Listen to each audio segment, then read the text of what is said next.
Let's take a walk with Larry Wallace. With Larry Wallace. With Larry Wallace. Let's take a walk with Larry Wallace. With Larry Wallace. With Larry Wallace. And it goes a little something like this. Hey, everybody. Thank you for tuning into the Walk with Larry Wallace show. Also, the CoyoteMan Show Network. We on Roku and Amazon Fire TV.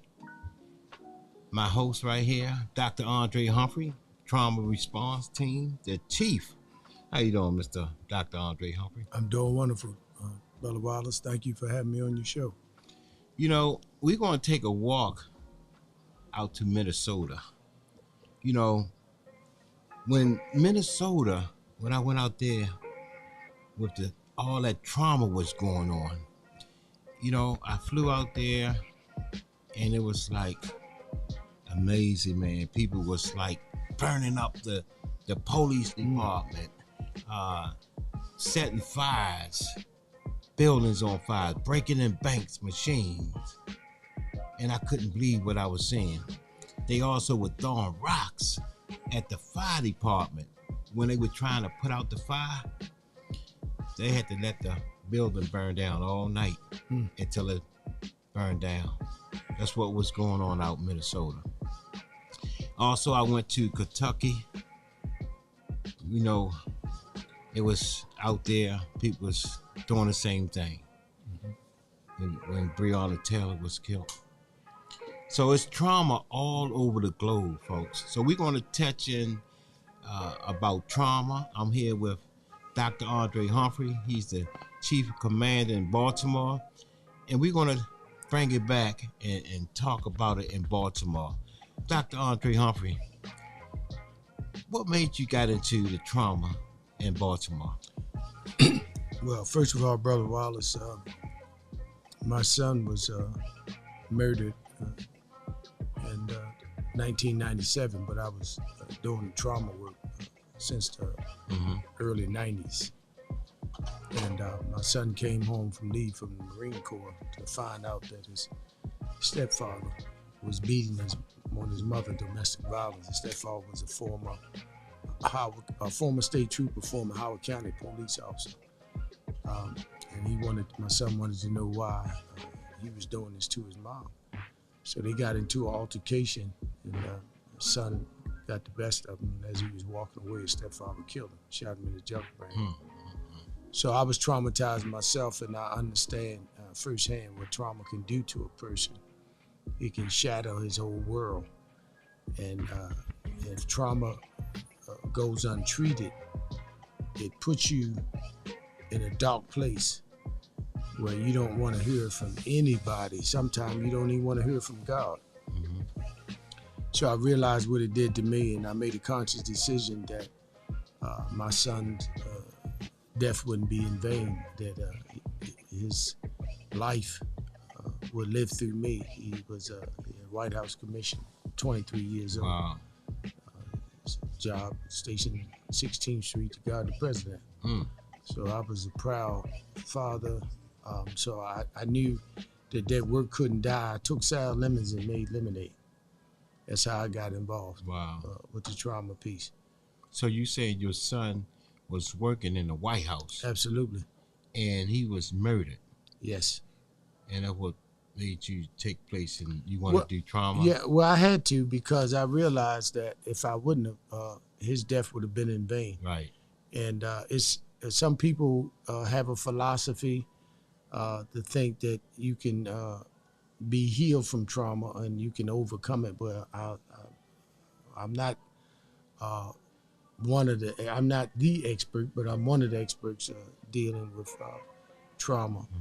That you learn to function and you learn to deal, but you never get over the tragedy, because there can be triggers that can set you back and make you relive it all over again. When people, especially mainly women, come to me and ask me for my advice for pastoral counseling from a spiritual perspective. I tell them, if you're in an abusive relationship, leave while you can, or stay there and die. Oh my goodness! And this happened all over the world, folks. Like all out Minnesota, all Atlanta, Georgia, New York. Trauma is everywhere. Well, what can you give people advice nationally and globally? Well, I can give people advice that this is a spiritual pandemic, and also is a mental health issue. There's a thing called urban trauma that goes on all over the country, where there's a lack of resources, and people don't have the necessities that they need. They result in the pandemic, especially when COVID hit. People just looked at how people were being wiped out, how people were leaving here. Loved ones was going in the hospitals, and they weren't able to go in to visit them. And that's all over the globe. That's all over the globe. So also, when trauma goes untreated, trauma is not something that you can take a pill for, like a headache, and it'll go away. There is different types of trauma, especially process trauma, and there's trauma that people can't really put their finger on, because there's so many layers and so many aspects that you deal with trauma. Yesterday, if I'm not mistaken, it was like over 100 people were trapped and died. It was like Halloween scary, and over 100 people were trampoline and died. So that's trauma right in that state. So what can you tell people, how can they handle trauma if they loved ones died by trampoline, people killed and walked over them? What kind of advice can you give the world how to deal with trauma? Well, Brother Wallace, there's different things that the process the brain goes through when a person is traumatized, and especially when something attacks us all at once, and we're dealing with fear. There's a process that's called fight, flight, or freeze. When you're in a position, and this is a military terminology, when a soldier is fighting and he feels as though that he's defeated, he freezes, and when he feels like he can't do anymore, he results in fleeing. But just think about if you are in a position that you can't leave, and you have to deal with that. So the brain releases chemicals the same way when an animal senses fear, his hair stand up on his back. Right. Or you trap a rat in the corner and he fight for his life to the end. There's been episodes in the past where one mother's son was trapped underneath the car, and she just got the inner strength from God to pick the car up. So where that happened at?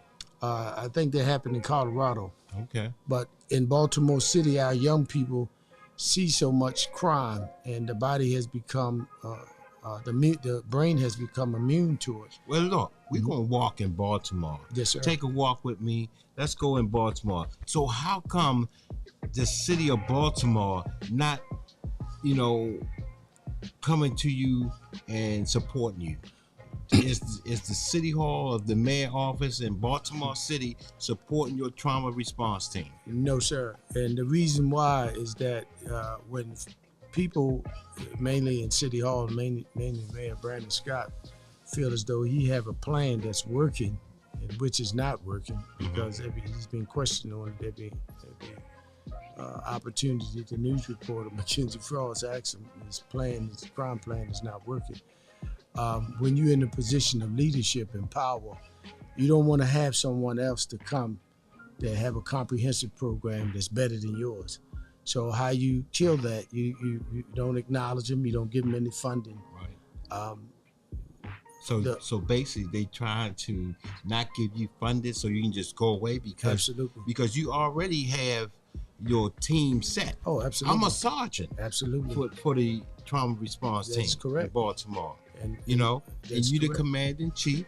You already got your army ready to go. So basically, in Baltimore City, when a crime happened, when a shooting or killing, you always come on the scene. You can come to many as you can, and you have a lot of team people working for you. So how come the mayor, city of Baltimore, don't have a trauma response team like such as yours? Well, they have a lot of programs, Brother Wallace, that they want to duplicate what I do. You have Councilman Zeke Corn, the Healing Hearts of Healing City, and the Zeke Corn Trauma Inform Act, which he got information from some young African American children, and he was instrumental in getting the bill passed, the Elijah Cummings bill passed. I sat down with Councilman Zeke Corn many times, and his program is getting funded, and then you have people call themselves the trauma, everything that they can put trauma on. That's because this is a But hot basically, button. it's your trauma. Yeah, but it's only one Baltimore trauma response team in Baltimore City. And who That's is me. that? It's me. So how can someone support and get behind you? Are you like recruiting any students to Absolutely get behind you? Yes, what we would love to have, Brother Watson. That's a very good question. Mm-hmm. What we're trying to do now, we're looking for students in social work that will want to do an internship through the Baltimore Trauma Response Team. They can gain experience, and they also can help themselves get a good grade. We've had students from University of Maryland, from Coppin, from Towson, from Morgan, and they walked away. I used to teach the criminal justice course when Commissioner Ham was the chief of security at Coppin. Mm-hmm. And the students walked away. They were from all walks of life. They walked away with a greater foundation and a great insight. If anyone want to get in touch with me, they can reach me at 443-418-8898. I'll give you the number again, 443-418-8898. Give me a call. When you call me, you don't get a recording. And if you do call me, Johnny on the spot. yeah, I'm Johnny on the spot. Right. Anybody knows me, know that the police department, when there's tragedy, you've been on many scenes with Right. me, Sergeant Wallace, Mm-hmm. and they look for me. The police department looks for me to de-escalate the situation because they know I have the skills and the technique to do that. Because that's what I do. I've been doing this for 37 years.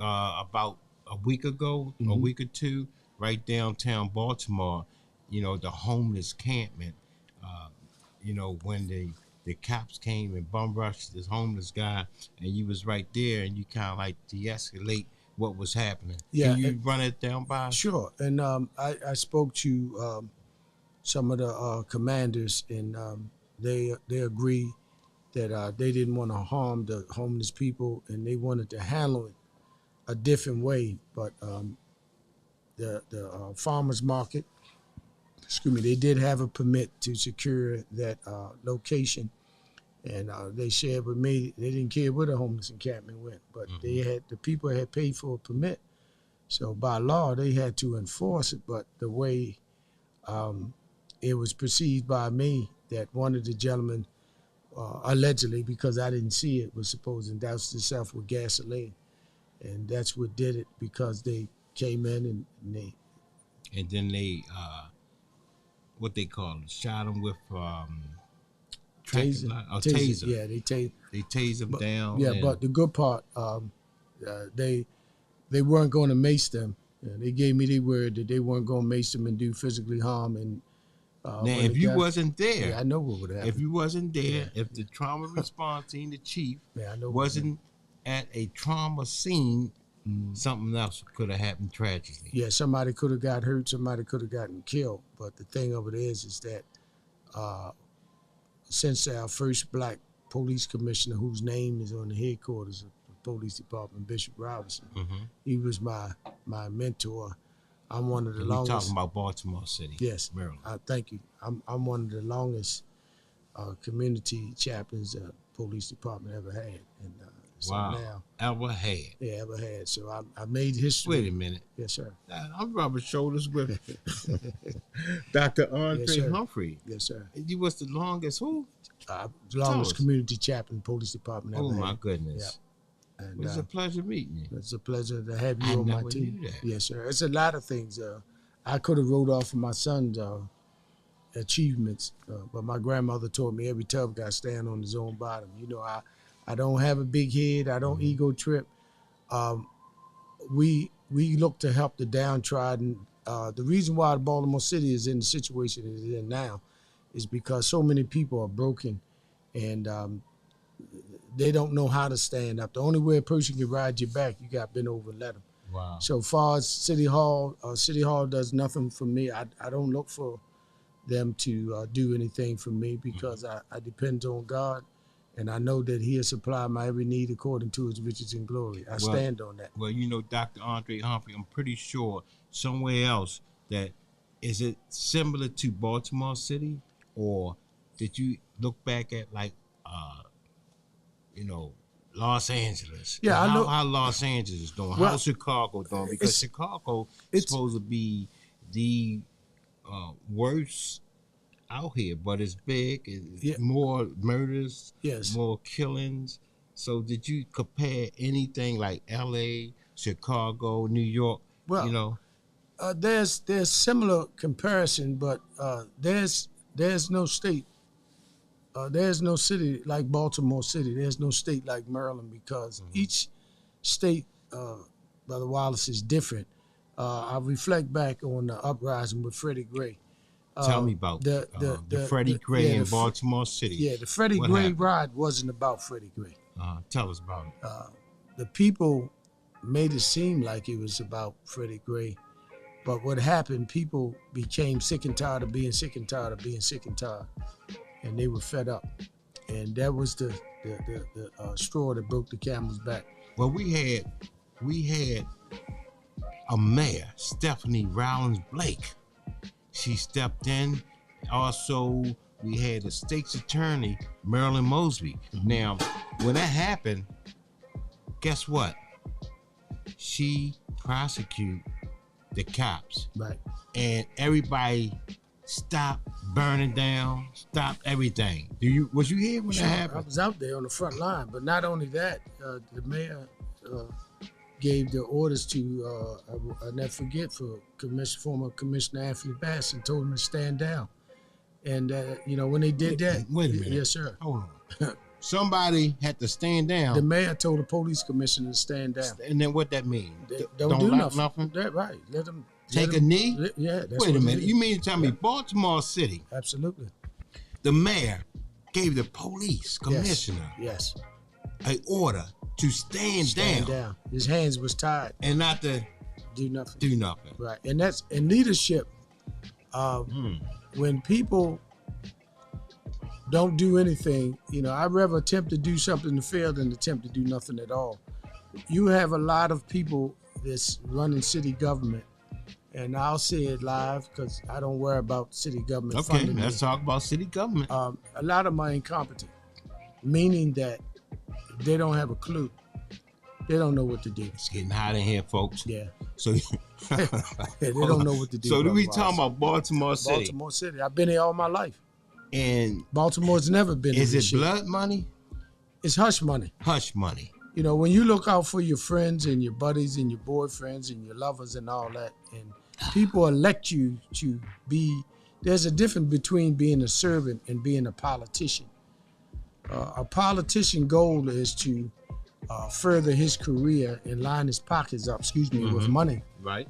And and when you elected, do you think this happened all over the world? Yeah, absolutely. Tell Well, it happens all over the world because when people learn to look the other way, when billions and billions of dollars are allocated from the president, that's where the American Rescue money was from, the COVID relief fund. And all that money that was sent to Baltimore and put in the hands of Mayor Brandon Scott.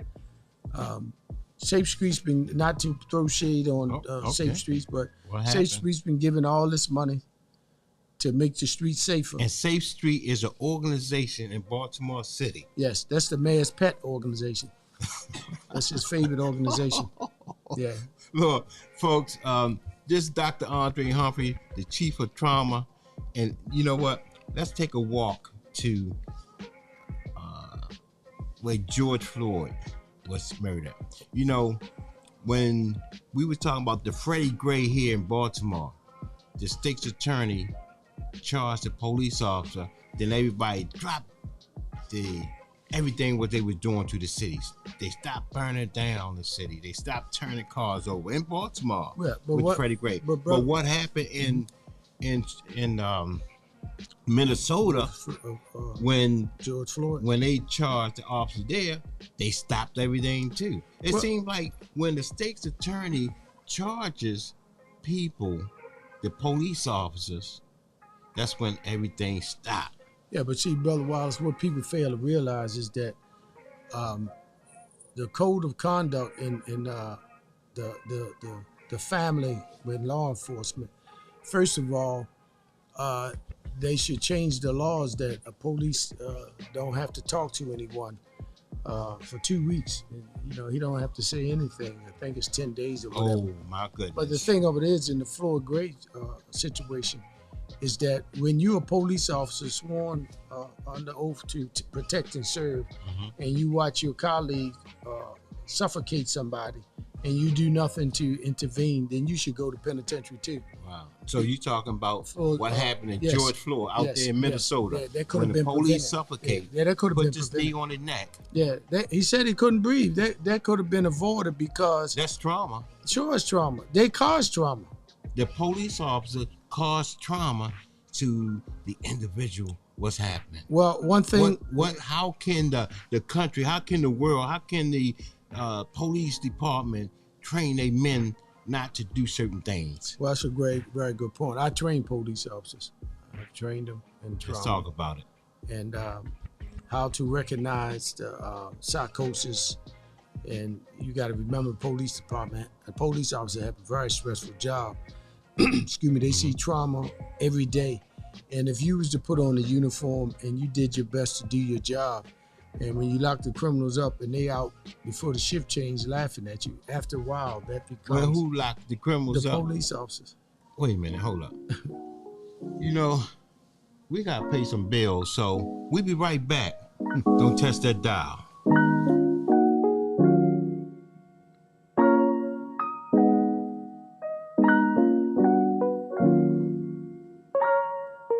Let's take a walk with Larry Wallace. With Larry Wallace. With Larry Wallace. Let's take a walk with Larry Wallace. With Larry Wallace. With Larry Wallace. And it goes a little something like this.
Let's take a walk with Larry Wallace.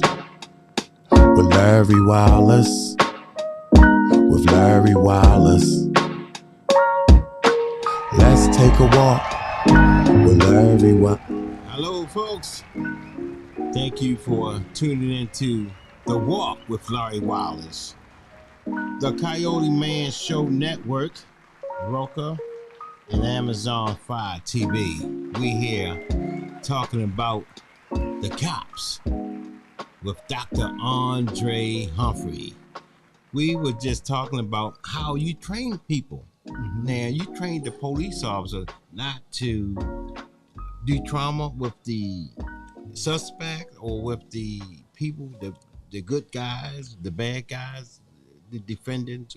How did you train the officers not to do any harm, not to do trauma? Well, first of all, for those who don't know, police officer, law enforcement, when it comes to finding their weapon, their handgun, they don't shoot to wound you. They shoot to kill. Don't tell me they're trained. Wait a minute. They're trained Hold that on. way. Yes, Somebody else told me this. Yes, they're trained that way. So they shoot to unload. Biggest part of the body. They got to keep on shooting till they to unload, or they can shoot one time. No, if it depends. If it's a threat, they have to eliminate the threat. Wait a minute. Where do they shoot at? They shoot the biggest part of the body. The chest, Yes. the heart. Yes. Oh my goodness.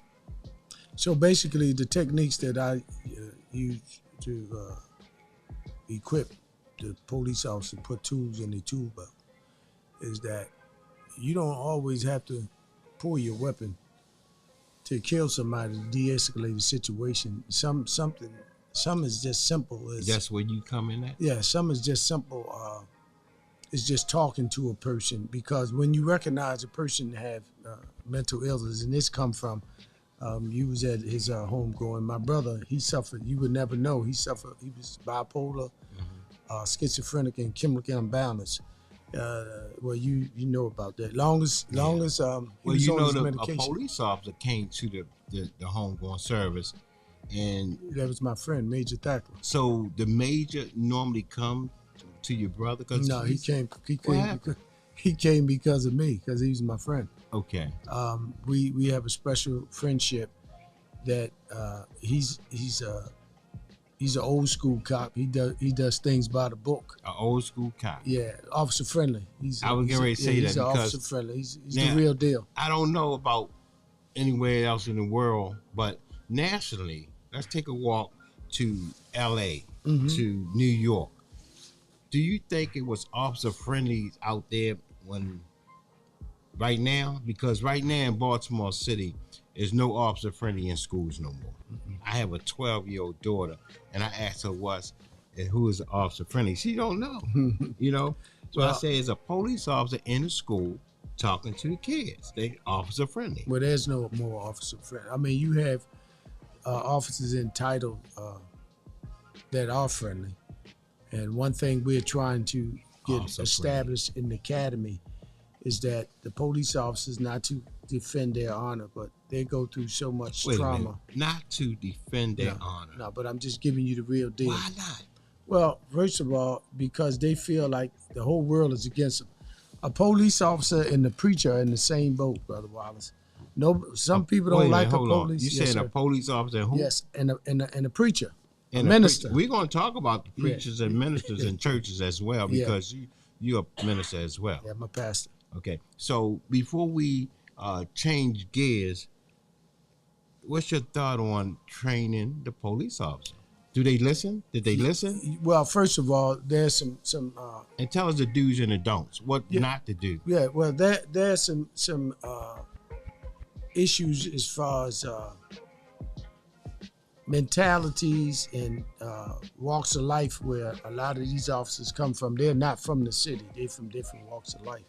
So there's a culture shock also, that they don't understand the city. They hear a lot of these horror stories about what goes on in Baltimore. But what happens is that when you want to engage in the old saying is that if you want to be a friend, you got to present yourself friendly. But some of these guys, because of they're under so much stress, men and women, they won't even speak to you. It's nothing personal. Man or woman won't speak to you. Yeah, the police officer, they won't speak to you. It has nothing to do with So the individual. tell us how, because all over the globe, nationally, tell us what they should do to train a woman or police officer how to conduct and speak to the people. Well, first of all, Brother Wallace, police officers are public service. We pay their taxes. They work for us. Right. So you would think that if somebody paid your salary, you would learn to engage. But because of the dissent decree, they're under so much scrutiny. They got to have the cameras on 24/7, and whatever you say or whatever they say, they're under the microscope. Under the microscope. So the thing of it is that they learn. I teach them the do's and the don'ts.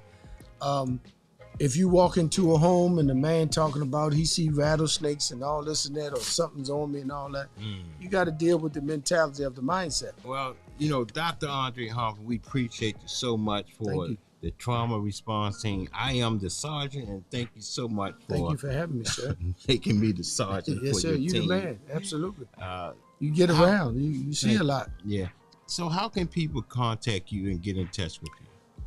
My number is 443-418-8898, and you won't get an answering service. If you call me, I'll get right back to you. If you want to volunteer, you can give me a call. If you're a student in social work and you want to do an internship, please feel free to give me a call. Okay. There you go, folks. I got to pay some bills right now. Don't test that dial. We'll be right back. Let's take a walk with Larry Wallace. With Larry Wallace. With Larry Wallace. Let's take a walk with Larry Wallace. With Larry Wallace. With Larry Wallace. And it goes a little something like this.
Let's take a walk with Larry Wallace.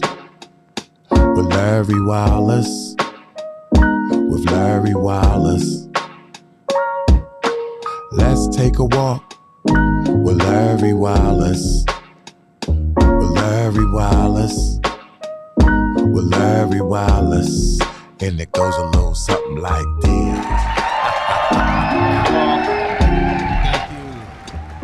The Walk with Larry Wallace, the CoyoteMan Show Network, Roku, and Amazon Fire TV.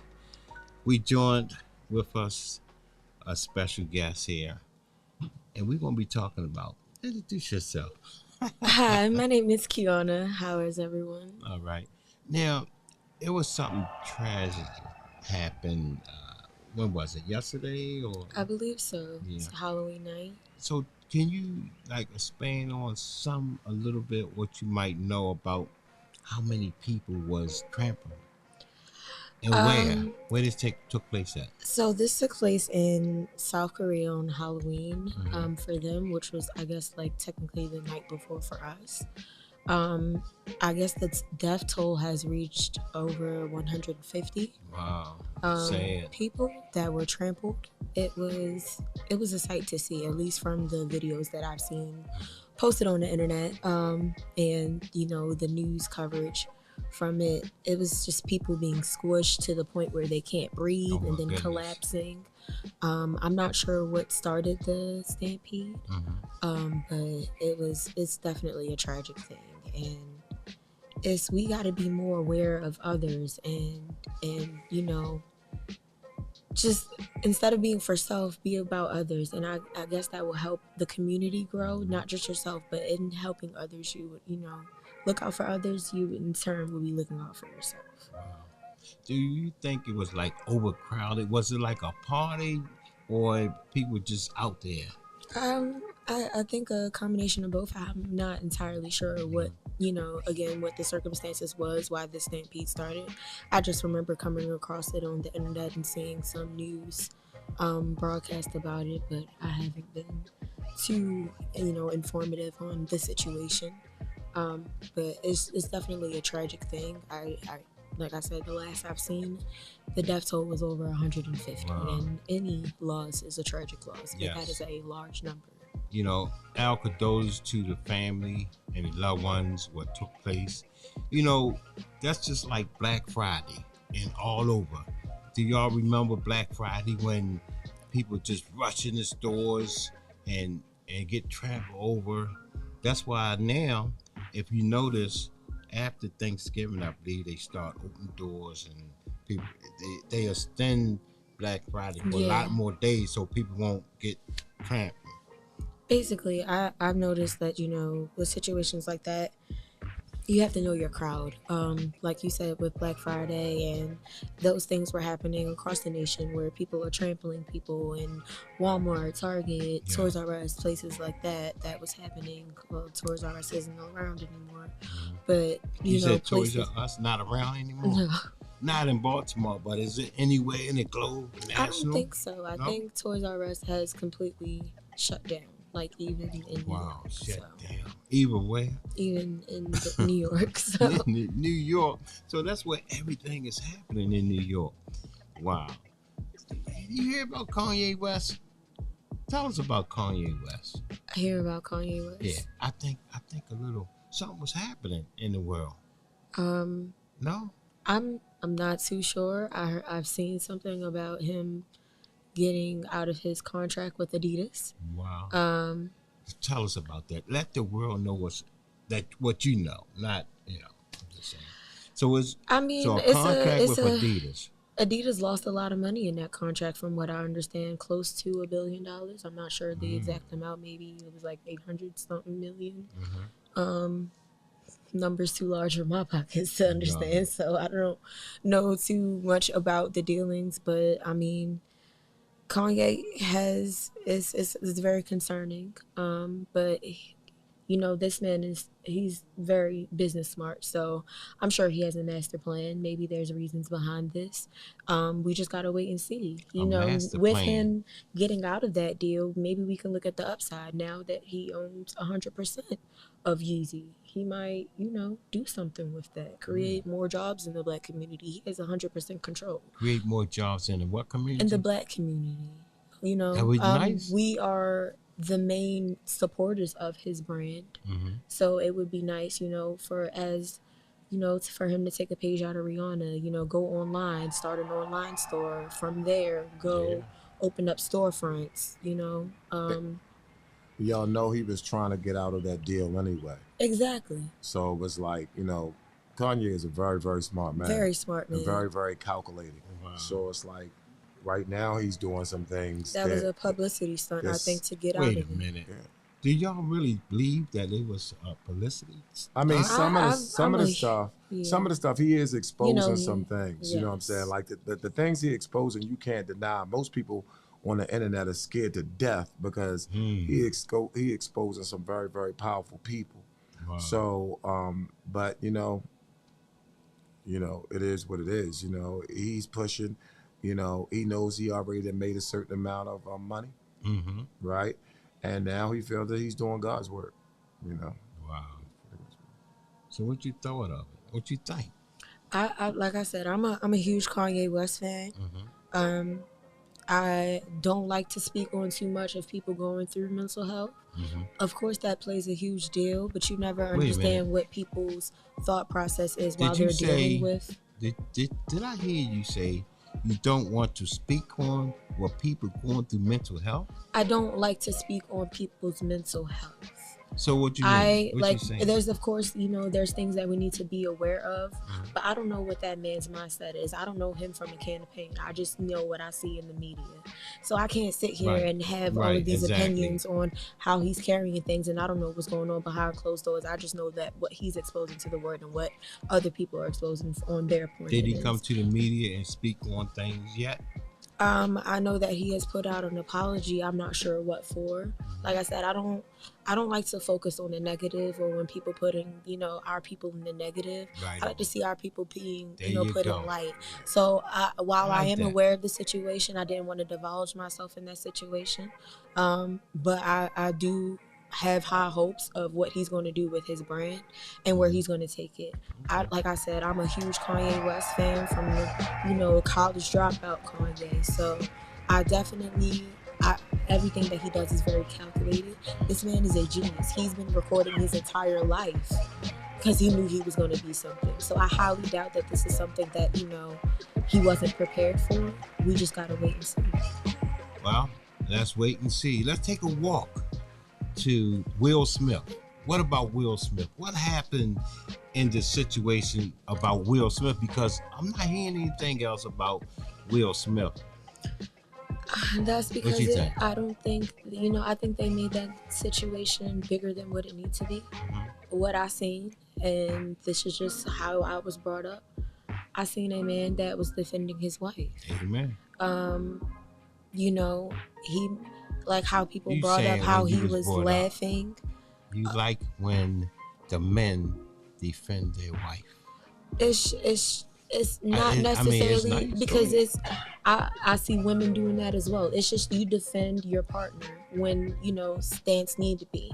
Now Chris Rock has been, I don't know if anybody has noticed, since he started hosting the Grammys, he has been targeting Jada and kind of making her the butt end of some of his jokes while hosting the Grammys. From when she started protesting the Grammys, because she's noticed that a lot of black actors, old and new, aren't being nominated for roles, but their white co-stars that aren't even in main roles or leading roles are being nominated. And she took a stance upon that, and he kind of made jokes about it. Well, you ain't been nominated, or your husband's not being nominated, so now you want to protest. It was bigger than her. And he, as a black man, I felt like didn't see that, and I don't understand how I felt like, how could you not see that you could possibly be used as a pawn? And who was used as a pawn? Chris. He was used as a pawn. Just to be, save face, saying, Grammys aren't against black folks and nominating them. We have you guys hosting. But, it was just you're putting someone as a host, but it is anyone winning. Well, let's take a walk to what you doing in life. I heard a little birdie told me that you flying planes. Go ahead with your bad self. You put me on the spot like that. I don't like to talk about. Oh, you don't like that? I like to talk about it, but I'm so shy about talking about it because I'm going through. It's taken me a long time to get here, and this is something that I've been looking forward to my whole life. So you gotta let the world know. I do like to I want to let them know when I've actually made a milestone where I feel open to. So, but yes, I am in school to be a pilot. I am working on flying solo currently. I'm currently at, I believe, 15 hours documented with my flight school. I'm at CCBC. And that's Baltimore? Yep, CCBC County, which is Community College of Baltimore County. Because this is a national show. Correct. You gotta let the people absolutely know right. where you at. Community College of Baltimore County, stationed in Catonsville. Mm-hmm. We have multiple sites, but the main campus is in Catonsville, where our flight school is headed out of. They're a part of the Maryland State Board for Aviation, as well as the FAA certified school. So I am in school for a commercial pilot, part 141. Sound like a plan. Flying solo within the next 3 weeks. Solo mean what? By myself. Like, I won't need an instructor in my Wait a passenger minute. seat. You saying within the next 3 weeks? Yourself. Yes. Congratulations. I have at least 20 to 25 hours to fly by myself. Congratulations. I Thank appreciate you. that. I appreciate that. So let's take a walk to crime in Baltimore City. Do you feel safe in Baltimore City? Is it any crime in Baltimore? Because I think the mayor has a plan, I believe. I'm getting people saying, is it a safety plan in Baltimore City? I don't think Baltimore is it safe not for you? safe, but I don't think Baltimore is safe in a sense. Mm-hmm. Like, me as a person that grew up in Baltimore, I don't have no fear walking around anywhere in Baltimore. However, I noticed that Baltimore has changed. Well, I've also... we got some bills to pay. Okay.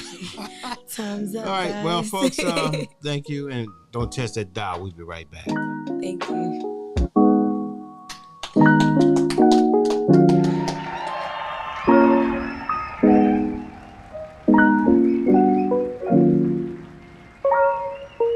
Let's take a walk with Larry Wallace.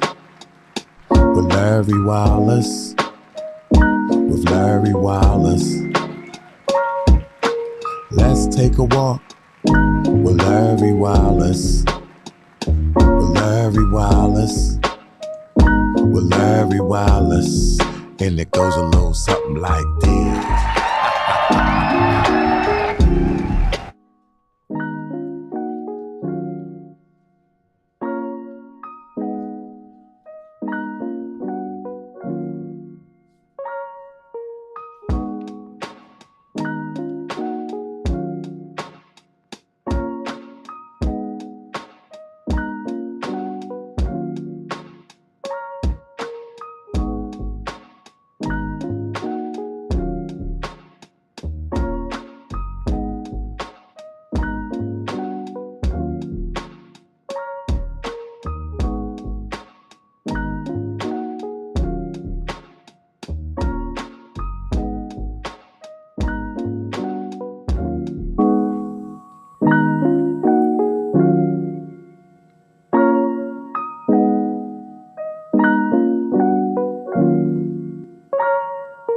Let's take a walk with Larry Wallace.